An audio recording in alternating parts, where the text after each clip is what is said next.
Hello दोस्तों, आज के इस वीडियो में आपका स्वागत है। जो करंट अफेयर के 10 न्यूज़ को आप इम्पोर्टेंट डिस्कस करने वाले हैं, जो सभी समसामयिक सभी प्रतियोगी परीक्षाओं के लिए महत्वपूर्ण है। इससे पहले हमारे यूट्यूब चैनल प्रेजेंट इंडिया को सब्सक्राइब करना मत भूलिएगा। जो शुरू करते हैं। News number 1। 1 से 7 अगस्त तक विश्व स्तनपान सप्ताह का किया जा रहा है आयोजन।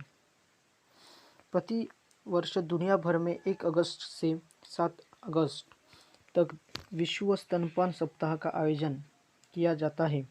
विश्व स्तनपान सप्ताह 2022 का विषय step app for breast feeding educate and support है।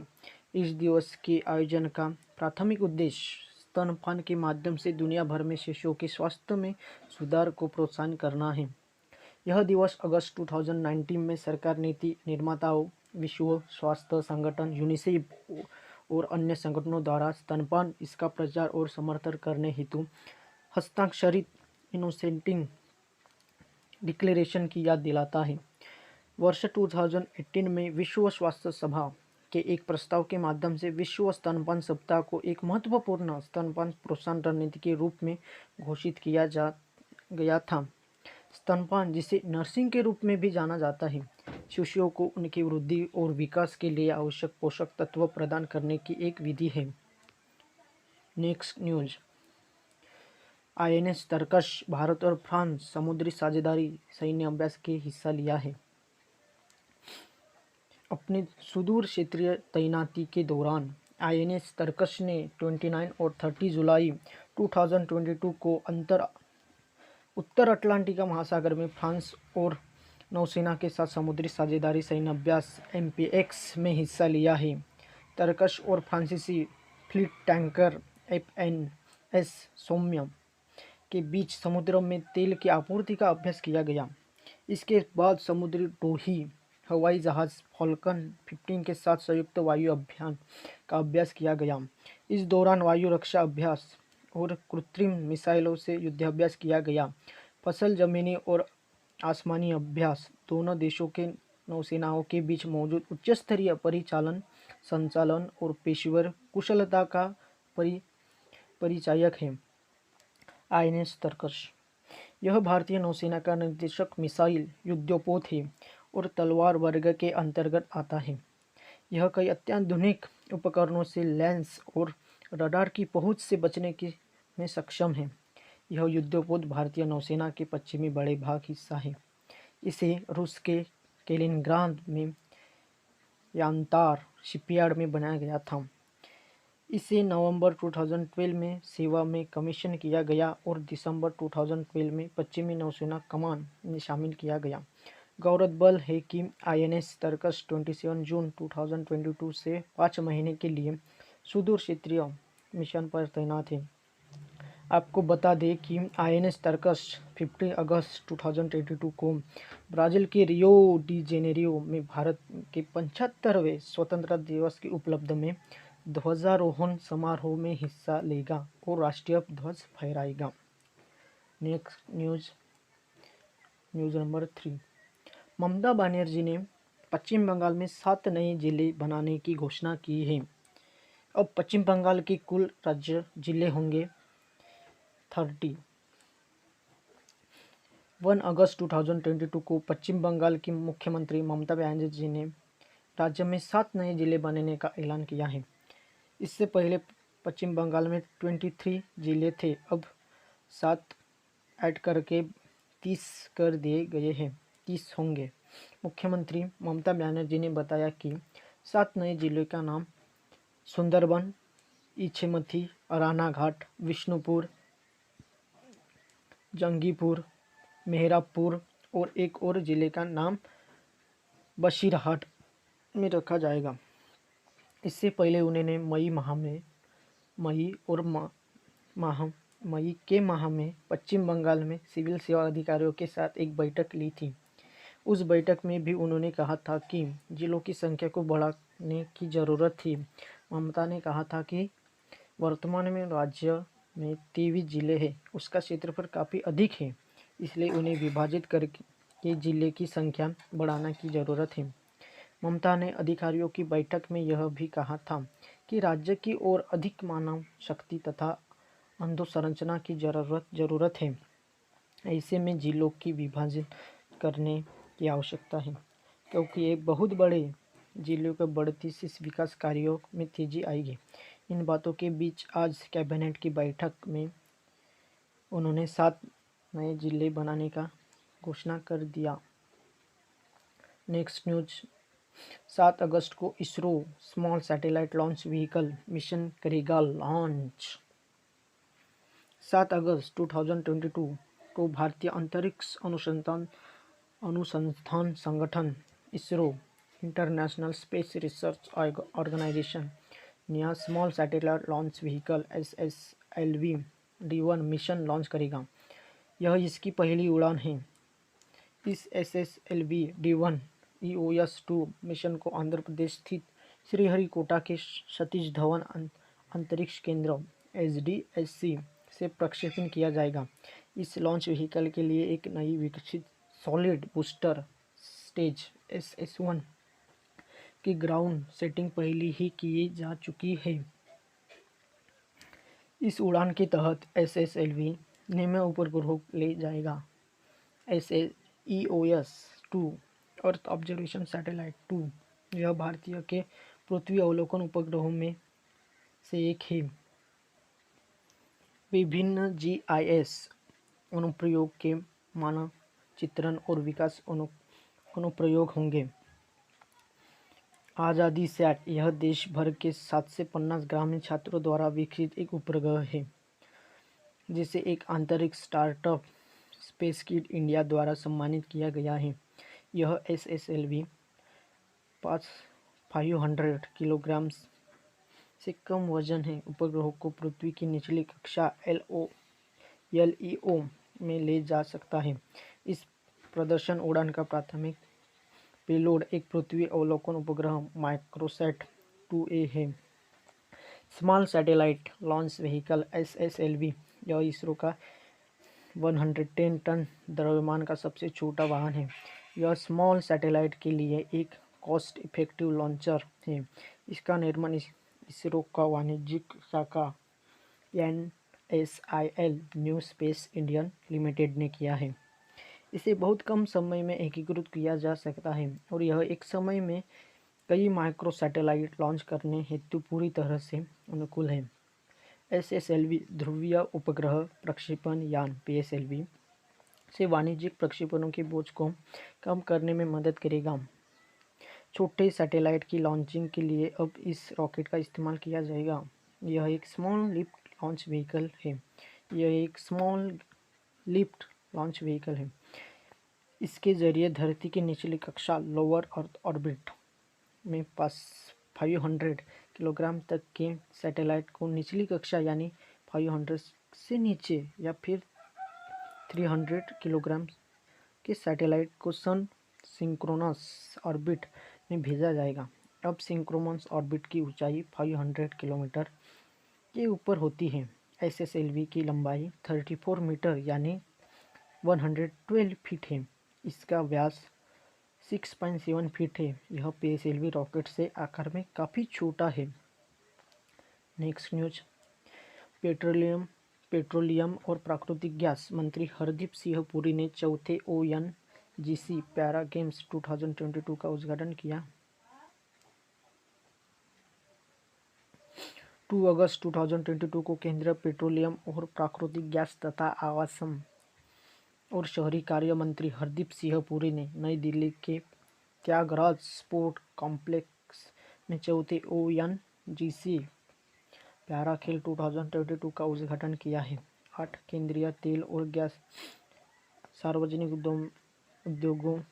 उद्यमों के कर्मचारी 275 दिव्यांग व्यक्ति तेल और प्राकृतिक गैस निगम लिमिटेड ONGC द्वारा 2 और 4 अगस्त 2022 के दौरान आयोजित किया जा रहा है। चौथे ONGC पैरा गेम्स में भाग ले रहे हैं। ONGC ने विशेष रूप से सक्षम व्यक्तियों को उनकी भूमिका में मुख्यधारा में लाने के लिए 2017 में इस पैरा गेम्स की कल्पना की और इसकी शुरुआत की।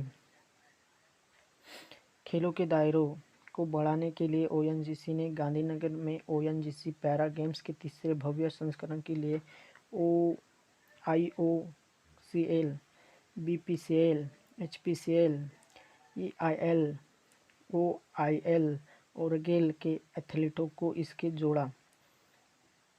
इस वर्तमान चौथे संस्करण में ओएनजीसी के 192 कर्मचारियों को अलावा 7 अन्य सार्वजनिक उद्यम भाग ले रहे हैं। ओएनजीसी ने भारत की पैरालंपिक समिति की मदद से 2017 में अपने पहले संस्करण से एक अंतर्राष्ट्रीय प्रारूप पर पैरा गेम का आयोजन किया, जिसमें ओएनजीसी के 120 दिव्यांग कर्मचारियों ने एथलीट्स, बैडमिंटन, टेबल टेनिस और व्हीलचेयर दौड़ जैसे खेलों में भाग लिया था। तभी से कर्मचारियों के इसमें भागीदारी और खेलों की विविधता धीरे धीरे बढ़ती गई है। ओएनजीसी पैरा खेलों में भाग लेने वाले एथलीट ने पैरा ओलंपिक में भी भाग का गौरव बढ़ाया है। नेक्स्ट न्यूज़, इंग्लैंड ने जर्मनी को हराकर महिला यूरो चैंपियनशिप जीता। 23 जुलाई 2022 को इंग्लैंड ने जर्मनी को 2-1 से हराकर महिला यूरोपियन चैंपियनशिप फुटबॉल प्रतियोगिता 2022 का खिताब जीता। निर्धारित समय तक मैच 1-1 से बराबरी पर था। इंग्लैंड की तरफ से इला टूने ने 62वें मिनट में गोल किया, जबकि जर्मनी के लिए लीना मागुलू ने 79वें मिनट में बराबरी का गोल दागा। वेम्बली स्टेडियम में जर्मनी की लीना मैंगल और इंग्लैंड की एला टून के गोलों के बदौल 90 मिनट के बाद स्कोर 1-1 से बराबर हो गया। परिणाम एक्स्ट्रा टाइम में तय किया गया। इसका आयोजन 6 जुलाई से 31 जुलाई 2022 तक इंग्लैंड में किया गया है। नेक्स्ट न्यूज़, नवंबर में मिशेल ओबामा की किताब द लाइट वी कैरी का किया जाएगा विमोचन। संयुक्त राज्य अमेरिका यूएसए की पूर्व प्रथम महिला मिशेल ओबामा द्वारा लिखित the light we carry overcoming in uncertain times शीर्षक वाली नई पुस्तक का विमोचन नवंबर 2020 में किया जाएगा। पुस्तक को वैश्विक स्तर पर पेंगुइन रैंडम हाउस द्वारा प्रकाशित किया जाएगा और इसे रैंडम हाउस पब्लिशिंग ग्रुप की छापा क्राउन द्वारा यूएस और कनाडा में जारी किया जाएगा। इस पुस्तक में वह अपने अनुभवों पर विचार करेगी और एक तेजी से तनावपूर्ण दुनिया को नेविगेट करने पर अंतर्दृष्टि साझा करेगी। इससे पहले मिशेल ओबामा की बिकमिंग पुस्तक 2018 में जारी की गई थी। नेक्स्ट न्यूज़, उपराष्ट्रपति वेंकैया नायडू ने तमिलनाडु पुलिस को प्रेसिडेंट्स कलर्स से किया सम्मानित। हाल ही में तमिलनाडु पुलिस की सराहनीय सेवा और उपलब्धियों के लिए उपराष्ट्रपति एम वेंकैया नायडू ने उन्हें राष्ट्रपति निशान प्रेसिडेंसी कलर्स प्रदान किया है। इस मौके पर उन्होंने पुलिस की प्रशंसा भी की। इससे पहले INS Indian naval ship Valsura को प्रेसिडेंसी कलर प्रदान किया गया था। तमिलनाडु के मुख्यमंत्री एम.के. स्टालिन ने कहा कि तमिलनाडु पुलिस को इस सम्मान से सर्वोच्च मान्यता मिली है और यह न केवल पुलिस विभाग बल्कि पूरे राज्य के लिए सम्मान की बात है। राष्ट्रपति निशान देश के लिए कम से कम 25 वर्षों की असाधारण सेवा के सम्मान में किसी भी सैन्य राज्य पुलिस को दिया जाने वाला सर्वोच्च सम्मान है। यह सम्मान बहादुरी, साहस, प्रतिबद्धता, व्यावसायिकता, अखंडता और मानवता की सेवा की भावना को दर्शाता है। नेक्स्ट न्यूज़, राष्ट्रमंडल खेल 2022 के भारोत्तोलन में अंकित शिवली ने भारत को तीसरा स्वर्ण पदक लिया। 1 अगस्त 2022 को बर्मिंघम राष्ट्रमंडल खेल 2020 में किंग में 73 किलोग्राम वर्ग में भारत का प्रतिनिधित्व कर रहे अंशिता शिवली ने स्वर्ण पदक जीता है। 20 वर्षीय अंशिता ने स्नेच में 143 किलोग्राम और स्किन एंड जर्क में 170 किलोग्राम सहित कुल 313 किलोग्राम वजन उठाकर स्वर्ण पदक हासिल किया। भारोत्तोलन दल अब तक 6 पदक हासिल कर चुका है। इससे पहले मीराबाई चानू और जेरेमी लालेरिंगनुंगा ने स्वर्ण पदक हासिल किया, जबकि बिंदिया रानी देवी और संकेत सरगर को रजत पदक मिला। पदक तालिका में एकमात्र कांस्य पदक गुरुराजा पुजारी ने जीता है। शिवली के स्वर्ण पदक के साथ ही भारत ने राष्ट्रमंडल खेलों में अब तक 6 पदक, 3 स्वर्ण, 2 रजत और 1 कांस्य पदक जीते हैं।